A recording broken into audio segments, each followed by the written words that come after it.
Charles, thank you so much for taking time. I know you're heading off very soon to Europe. Thank you for taking time with us here in the chapel at Selwyn Village in Point Chev in Auckland to talk to us a little about housing. Much appreciated. You spent a lot of your life researching this stuff, and you've just recently completed 2 substantive reports for the Waitangi Tribunal on social and rental housing and home ownership, particularly for Māori. Can you walk us through the history, please, of what has come before us and where we've arrived with regards to affordable housing in New Zealand? Okay, so these reports were historical reports looking at housing from 1991 to 2021, but of course you go right up to the present really, so it meant to 2023, which was the present then when I was finishing them. So the thing that stands out most is that New Zealand post-war had a housing policy which was the envy of many other countries. It was stable and it was a strong basis of the welfare state. And home ownership was at the heart of it. So when people came back from the war, there were more and more opportunities to enter into home ownership. It wasn't always fair. It marginalised Māori to begin with, but then equal access, emerged over time. And the Department of Māori Affairs in those days, the predecessor to Puni Kokiri today, did a lot to help make that work out. But everything changed in the 1990s, where an awful lot was abandoned. So let me just explain. So what happened was that when Michael Joseph Savage began the welfare state, he was very big, and there was Robert A. Lee, of course, and they were big on housing, social housing. So there was a lot of state housing built.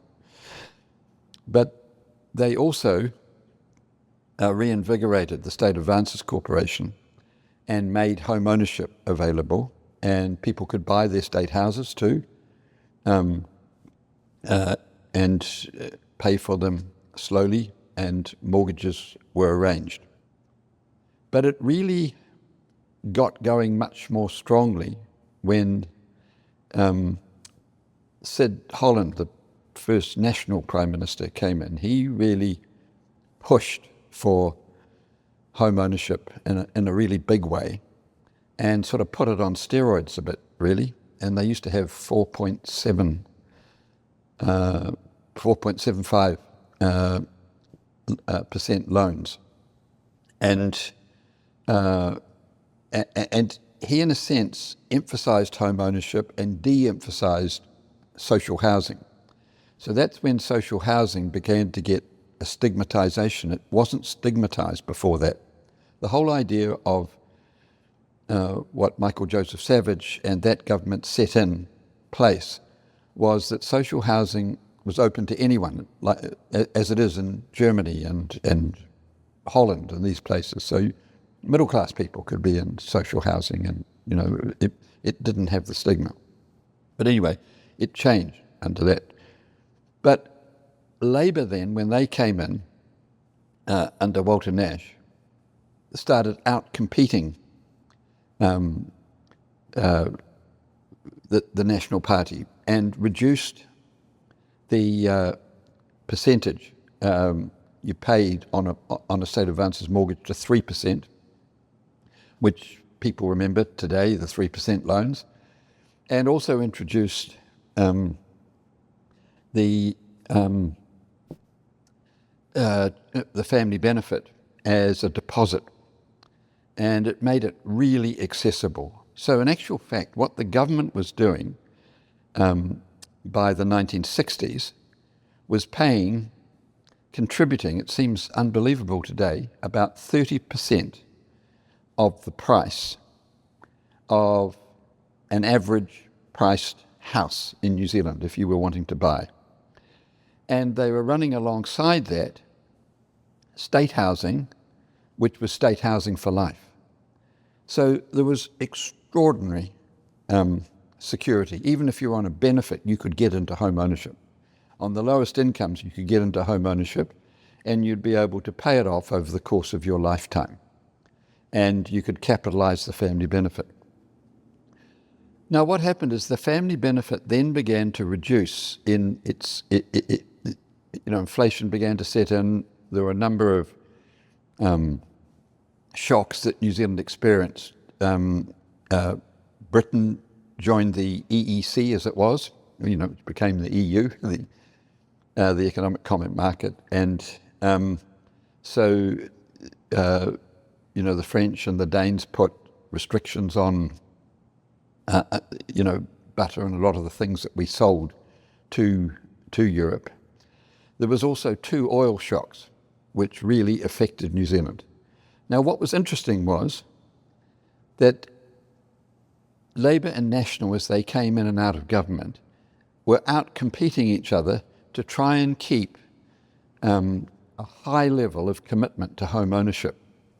So they brought in various, if you saved over 5 years so much, you got deductions, interest rate deductions.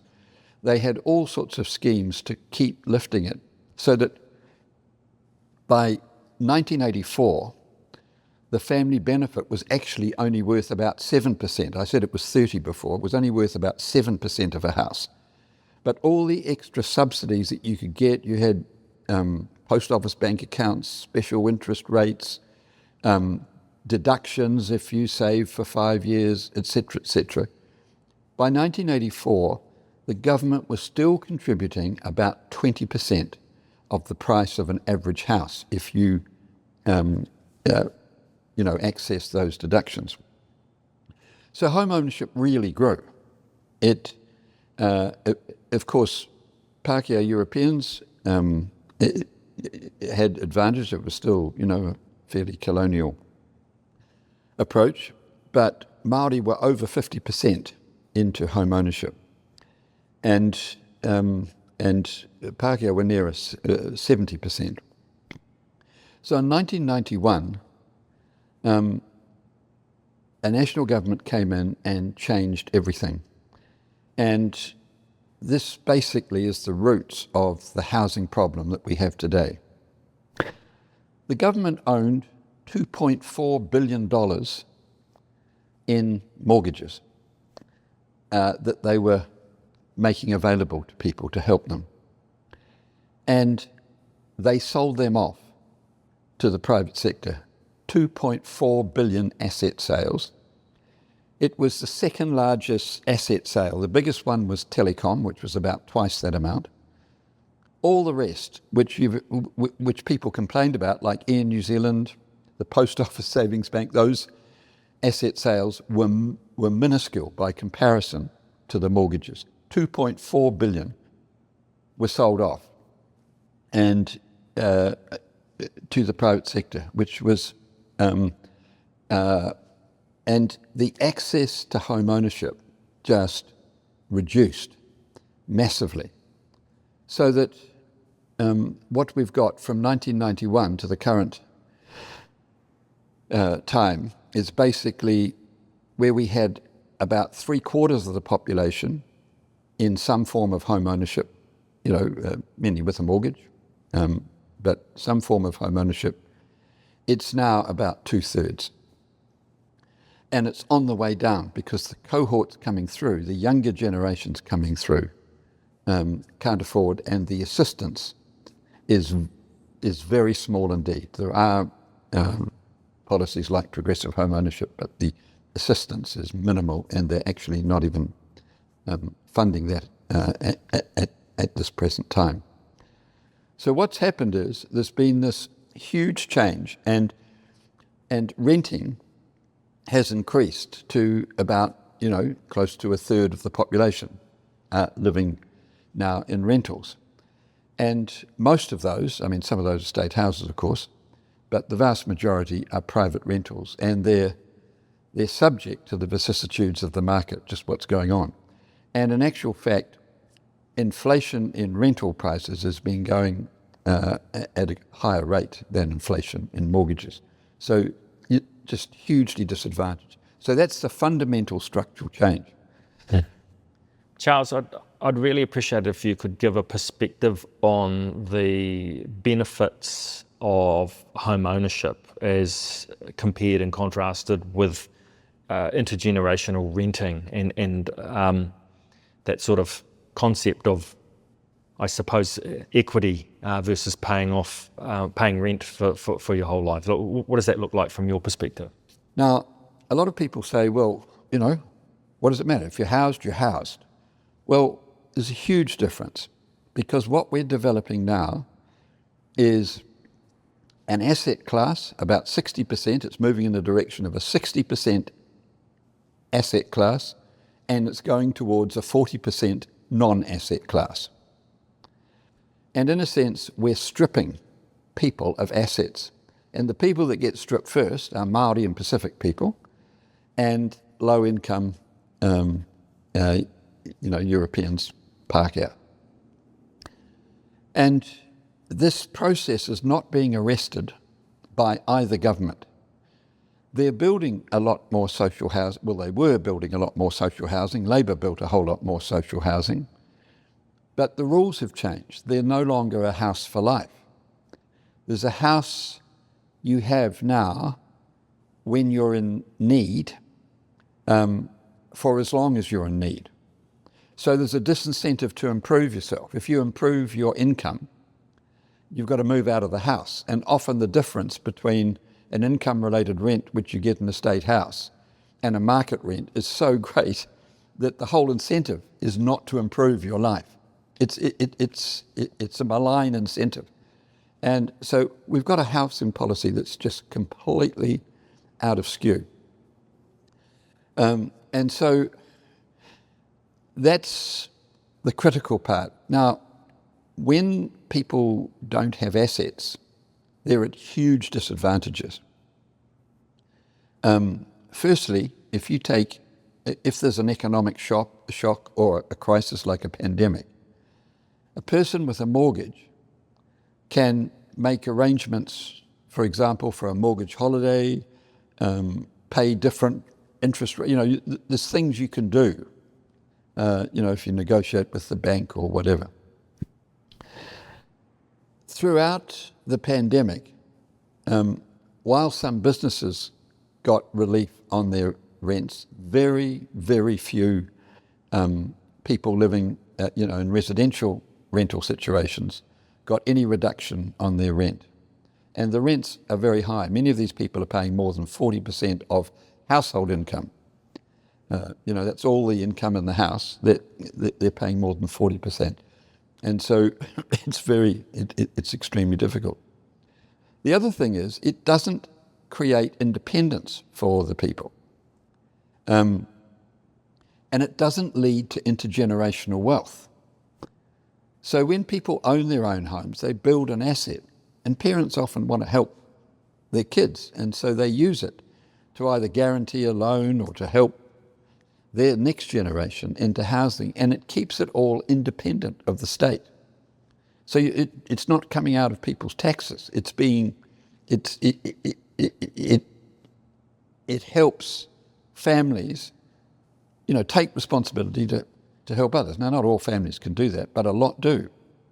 In fact, one of the studies showed that the Bank of Mum and Dad is the 5th biggest lender in New Zealand. And at the time, I can't remember exactly when the study was, but it was within the last 5 years, the Bank of Mum and Dad was lending 22 billion in New Zealand. And that's money that the state's not having to pay. And some of those would have definitely, qualified for social housing or various rent subsidies or whatever. The other thing is that a lot of research shows that home ownership, and this is when you take into account even differences in income, so you'd think that people in home ownership would be largely the wealthier people and the poorer people would not be in home ownership. But when you take those things into account, like educational difference, income difference, social class difference, even when those things are taken into account in the statistical analysis, home ownership demonstrates consistently in studies that you have higher health, higher sense of well-being, greater educational attainment by the children, much less welfare dependency, much less crime, and so on. And that's research in New Zealand and overseas. So that's the big structural difference that's occurred. And it's not actually on the radar of the policymakers in New Zealand. The fundamental problem, I'm absolutely convinced, is that we're developing a 60-40 society with an asset and a non-asset class. And we're doing that at a time where we have some of the highest housing costs in the world when they're compared with income. So the international research does what they call the multiple median. So that's, you take the median income and the median house price. And in New Zealand,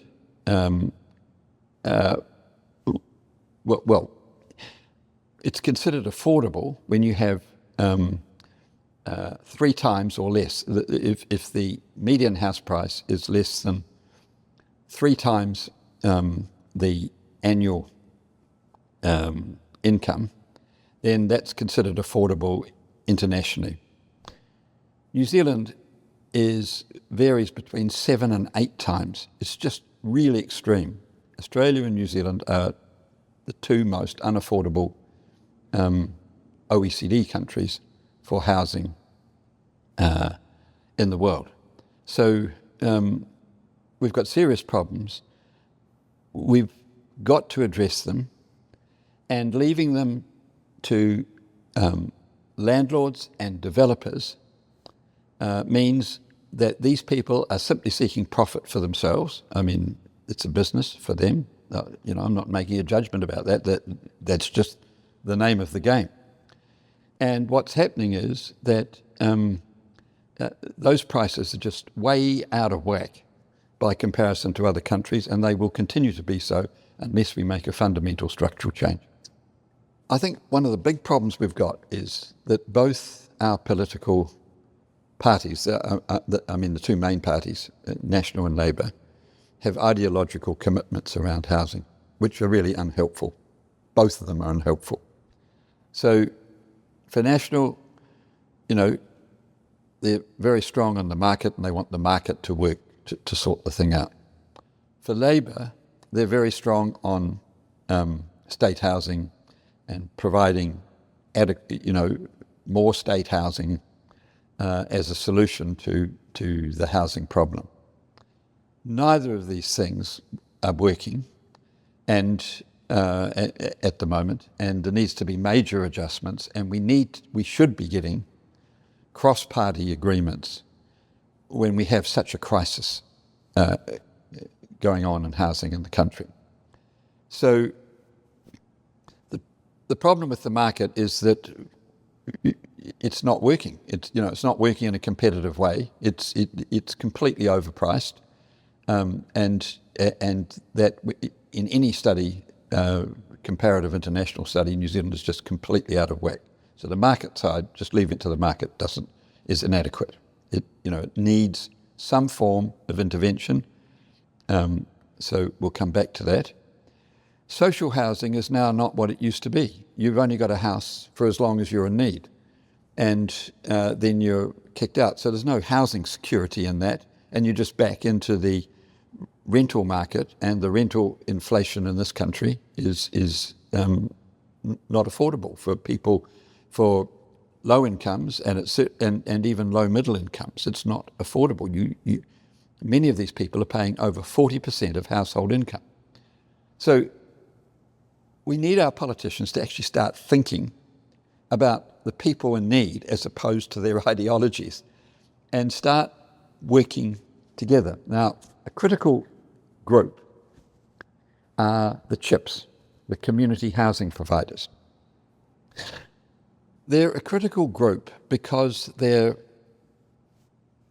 localised, they're community-based, and they're not-for-profit. So in many other countries, say if you take the UK, 10% of the housing stock are community housing providers. And they provide home ownership options, shared equity, rent to buy. Some of them actually do loans, low interest loans and stuff. And they also do rental, but rental behaviour, particularly in Europe, are highly protected by laws. You can't just automatically put up rents, and you can't just automatically kick people out. We have sort of cowboy laws in New Zealand, which are very hard to change because so many people have an investment in an extra house for their superannuation in a way. So the community housing providers are really important, and they're really important because in New Zealand they started providing home ownership options for people. They started providing shared equity. So what's critical about shared equity is that, say someone can't afford to borrow, to get a mortgage for a house on the market, but they might be able to afford 70% of a mortgage. So the state or a community housing provider can develop the house, put the investment in, and mortgage it out at 70% and keep the equity in the other part of the house, which is a capital investment. And over time, that capital investment really builds for them, and the mortgagee, if they do well, they can pay it off, or they can eventually borrow 100% and move out. And that works out if the CHIPS then goes and buys another, develops another house and replaces it, and someone else can be helped. So shared equity is a very, very good option, and it really needs to be developed. The other thing about CHIPS is, unlike state housing, they are largely locally based, and housing is really important to be locally based because what goes on even in different neighbourhoods is different, and certainly in different cities is different. So having state housing sort of run from the centre in Wellington it hardly happens in any other countries anymore. In most other countries, it's been localised, and CHIPS are critical to the localisation. Charles, can we hear your thoughts, please, on the recent announcements, Budget 25 and the establishment of the Community Housing Funding Agency? What does that mean for the New Zealand housing system? Okay, so let's come to the current policy with the government. So what Chris Bishop announced recently actually was quite helpful. And that was to put 150 million into what they're calling the Community Housing Funding Agency. And what he's trying to do is the Community Housing Funding Agency can then fund various CHIPs in their development. But the 150 million can actually leverage, it can get a rating, and then it can leverage debt. It opens up a large amount of money, and it makes it competitive with Aotearoa. Because the national government tried to do this under the key English government, tried to make the CHIPs and Aotearoa compete again, create a market there. It didn't work very well during that time. So one of the things the CHIP says, well, how can we compete with Aotearoa? They can borrow at much cheaper rates. So the whole idea of what Bishop's tried here is to make it's not the same yet. Aotearoa still can borrow at preferable rates, but it's much closer now, and it leverages a lot of money. Now, it's not adequate to solve the problem at all, because all that's in effect happening is you get a lower interest rate. So that gets a few people in, but it's not the incentive that's needed. And to understand the incentive that's really needed is we have to see what's happened with the IRRS. So this is the income-related rents. So CHIPs were going along being very creative up until 2014. They were a small part of the market and they wanted to grow, and many of us were trying to get government, both national and Labour, to invest in them rather than private developers, because all the profits they have just go back into housing. But it wasn't listened to by either government very well. So what National did was, under the key English government, was decided to invest in CHIPs by, instead of having MSD and Aotearoa manage all the social housing, they'd provide income-related rents, which is what you get in a state house, for CHIPs, for community housing providers. And which basically meant that the households would pay a maximum of 25% of their income. This is if they're on the low incomes. They'd pay a maximum of 25% of their income. And the government would pay the CHIPs the difference between that and what they assessed as a market rent in the area. So it was it worked out fairly profitable for CHIPs.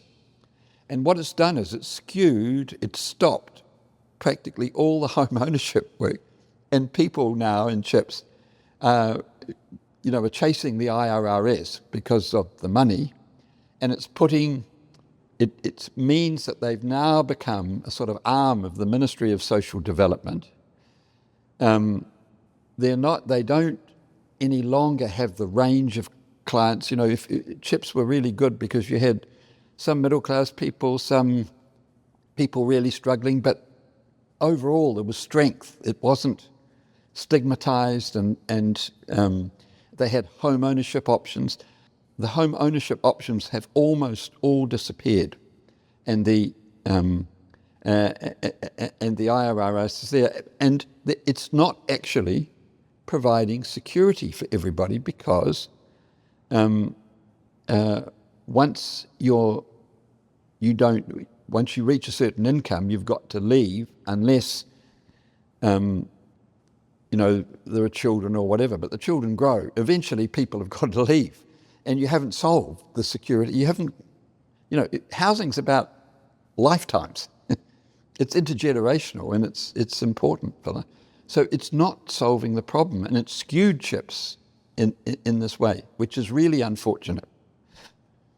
So the interesting thing is, Bishop's initiative may be able to, with IRRS and the ability to leverage more funding, might, in actual fact, for some of the bigger CHIPs in the first instance, enable them to start home ownership schemes again, as well as rental schemes. You could be doing IRRS for some and building, but none have committed to that. But that's one of the hopes. But in actual fact, what's really needed is for governments to put the same level of incentive for home ownership as they have put for renting, so that people have real choices. And the more we can help people into ownership and support them through that, and CHIPs do that, they're very good. You know, if for example, you have to, you lose your job or something, they function in a very pastoral way and help people through and until, their circumstances improve again. So the current situation is interesting, and it is an initiative, but the downside is National is not building any more state houses. Houses are being built, but it's the overhang of what Labour left. And they have not committed to building other forms of social housing, which could be geared towards home ownership and that, but they're not showing any sign of doing that. So they're hoping that CHIPs, that this market idea they have between Kāinga Ora and CHIPs, is that they're hoping that CHIPs will build more social housing and the government won't have to pay for it. That's the stated aim that that the key government set out and the policy they're trying to operate at the moment. Any thoughts on tax, particularly capital gains tax, that you'd like to share with our listeners? We're certainly long overdue to introduce a capital gains tax or some form of wealth tax.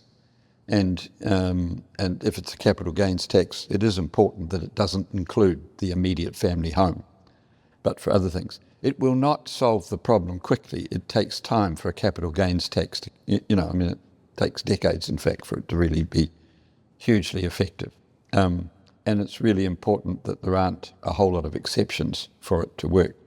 But we need, the country, quite apart from anything else, actually needs investment and productive investment, not in residential properties, because it's such an advantage in New Zealand. So that's essential.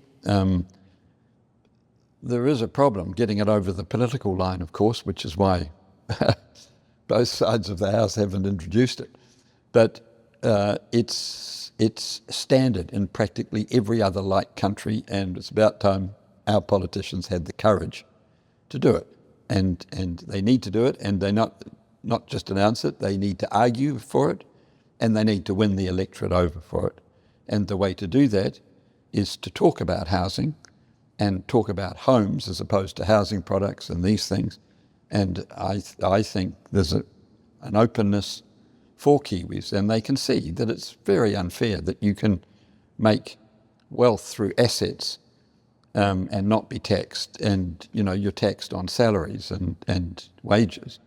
It's quite unfair and unjust. So I think that's essential.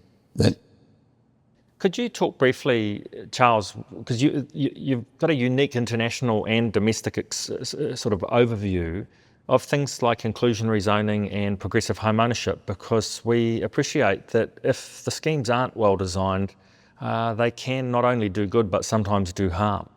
Well, I've seen it in a lot of countries. The US does this big time. It's different in different states. I think in California, it's nearly 20% needs of a development, is set aside for some form of social housing or community housing provider or whatever.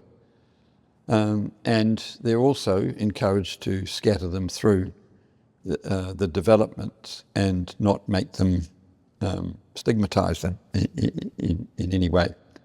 I think it's a good idea that the people that argue against it, and there is some concern that the neighbourhood can identify which were the cheaper houses and sometimes treat families badly, but that needs to be managed. I think that can be managed. But the ideas this is a way of trying to work with the market, a sort of a compromise to work with the market and say, you as a developer can do this, but 15, 20% of the properties need to be accessible for low-income families. Now, it needs to be highly protected, because what happens is, in some places, they make really simple houses that stand out as not being as good as the other houses, and those places get stigmatized, within those neighborhoods, and it can lead to a lot of social exclusion. So it needs to be, there need to be standards that encourage inclusion if you're going to do that. But it's certainly one way of operating. I mean, these are all ways in which governments try to get the market to do it and not pay for it themselves. It's a non-tax way of dealing with it, and it has advantages, but it's not all roses. It has backfired in some places. I think that the way we look at it now is we have to look in terms of products that can work in the totally housing inflated market that we've got, and that's why I think shared equity is a critical one.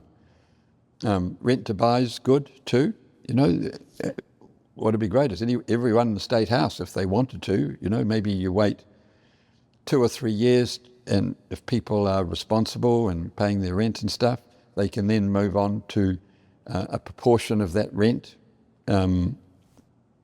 going towards equity for themselves, and that proportion can increase if they want to do it. And when a house becomes privatised, eventually that house is replaced. Of course, you need to replace that if you're going to do those sort of things. Any other thoughts, Charles, to build on those ideas you've just talked about? Look, this was urgent a decade ago. We are way over time. We have got disaster in terms of housing in New Zealand. As they try to clean up emergency housing, what we're doing in actual fact is pushing more people onto the streets. We have one of the most undeveloped, uncivilized housing policies in the whole OECD. It is appalling what we allow children, poor people to go through at the bottom end of the housing ladder in New Zealand. It is just completely unacceptable. It's been unacceptable for a long time, and we cannot afford not to address it. And to be in a situation where we haven't even got a sense where political parties will work together, where we haven't got a sense of understanding the difference between asset and non-asset classes and the impact of that, not relating it to health and to education and to wellbeing for people. It's outrageous. It's completely unacceptable. And it's just very, very bad policy. I think what we've got to fundamentally change is seeing housing as a housing product and seeing it as a home. Investment in homes is what we've got to start getting into our heads. If we invest in homes, these are places that have children. These are people that have these are places that have older people. This is the base of intimacy in our society. This is where people live and relax. And so it's absolutely critical to think in those terms. It is being always considered as a product at the moment. Now, HUD, in their Housing and Urban Development Ministry, they set their goal to look at it as a home, but it's not functioning in terms of the policy. So what we've got to do is get the whole thing of profit out of focus. Obviously, things have got to be economically affordable and economically sensible. I'm not suggesting that we don't take that into account. But as long as it's being left to private developers and private landlords to address the crisis, it is not going to work, because they never claim to. They're in the market to make a profit, and I'm not judging that. It's just a fact that will not solve the housing crisis. Governments have got to start valuing people and realise that they're going to save a lot of money on health, education. It's investment in people. There'll be far less welfare and stuff if children are getting a decent start, if people are paying, no more than 30% of their household income, and hopefully a lot less, and that they've got security and stability. So it needs to start from there. What's interesting is we did solve it in the past, and when it was solved, there was a very small rental market. And the rental market with private developers has enlarged massively, and that's just a straight for-profit, and governments are perfectly happy to leave people to that, but it's become unaffordable. Cynics will say, well, what we did back then we can't do. We don't have a family benefit, for example. No, they got rid of that during the 1990s as well. In fact, they got rid of it in the late 80s under Roger Douglas. What we've got to do, I think, is to get back to the thinking that was the post-war thinking of both parties, and it has the advantage of encouraging independence, which is something that the National Party would want, but it's also encouraging wellbeing, which is what the Labour Party would want, and they could agree on these things, as they did. They used to outcompete each other to try and provide home ownership products. That they need to start helping more and more people build an asset in housing and realise that this is going to enable independence, more independence from the state in terms of benefits and health costs and all sorts of other things, and greater sense of well-being. In fact, the political party, I'd go as far as saying the political party that could change the housing trajectory that's going on now will have a legacy as strong as any other political legacy we've had in this country. I think Kiwis would really respect that in the long run. And what becomes critical is to start from the beginning, which is a house is a home. It's not a financial product. It's not a product of the market. It is essentially a home. Houses beyond that can be part of the market, but for every person that needs shelter, which is all the human beings in New Zealand, it is a home, and that's where we should start. In closing, we're really grateful. Thank you so much for taking the time to share your knowledge and to talk with us here today at Selwyn Village. Yes.